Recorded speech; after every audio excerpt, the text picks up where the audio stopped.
Hi friends, அனைவருக்கும் வணக்கம்.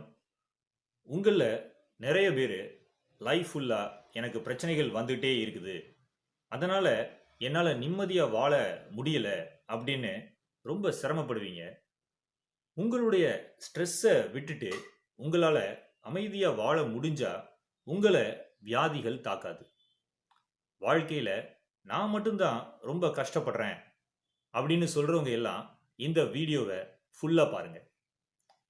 லோவல் Thomas அப்படிங்கிற ஒரு நபர் வெளிநாட்டை சேர்ந்தவர். அவர் இந்தியாவுக்கும் ஆப்கானிஸ்தானுக்கும் போய் அங்கே இருந்த மக்களுடைய வாழ்க்கை படத்தை ஷூட் பண்ணார். ஒரு 2 இயர்ஸ் தொடர்ந்து அவர் இந்தியாலையும் ஆப்கானிஸ்தான்லையும் தான் இருந்தார். இந்த டைமில் துரதிர்ஷ்டவசமாக அவருடைய லைஃப் டைம் சேவிங்ஸை அவர் இழந்துட்டார். அவர் லண்டனுக்கு திரும்பினார். நல்ல நிலைமையில் இருந்த லோவல் தாமஸ் லண்டனில் போய் சாப்பாட்டுக்கே கஷ்டப்பட்டார்.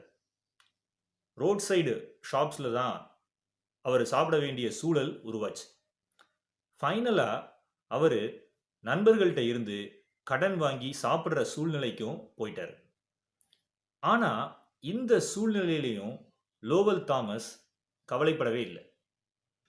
ஆனால் அவருடைய கடனை அடைக்க முடியும், மறுபடியும் நல்ல நிலைமைக்கு வர முடியும்னு நம்பிக்கையோட இருந்தார். அவர் நல்லா புரிஞ்சு வச்சிருந்த விஷயம் என்னன்னா, எந்த ஒரு மோசமான சூழ்நிலையிலையும் கவலைப்பட்டா நம்மளுடைய ஸ்ட்ரெஸ் லெவல் கூடி உடல்நிலை பாதிக்கப்படும் அப்படின்றத அவர் நல்லா புரிஞ்சு வச்சிருந்தார்.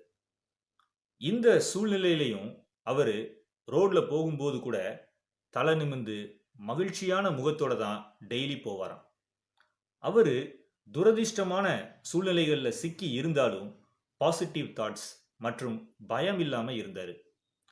அவர் வாழ்க்கையில் வெற்றி தோல்வி இது எல்லாம் நிலையானது இல்லை, மாறி மாறி வர்ற ஒரு விஷயம்தான் அப்படின்னு வெற்றியையும் தோல்வியையும் சமமாக பார்த்தார்.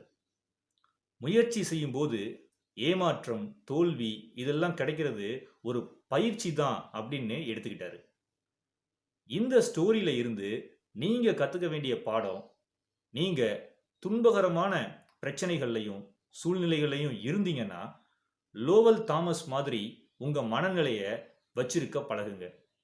அப்படி இருந்தீங்கன்னா உங்களை எந்த தோல்விகளும் ஏமாற்றங்களும் ஸ்ட்ரெஸ்ஸை ஏற்படுத்தி டிப்ரெஷனுக்கு தள்ளி உங்களை சாய்க்க முடியாது. வியாதிகள் உங்களை நெருங்காது. நன்றி, வணக்கம். சேனலை சப்ஸ்கிரைப் பண்ணாமல் இருந்தீங்கன்னா சப்ஸ்கிரைப் பண்ணிருங்க. ஆல்சோ பெல் பட்டனையும் கிளிக் பண்ணிருங்க.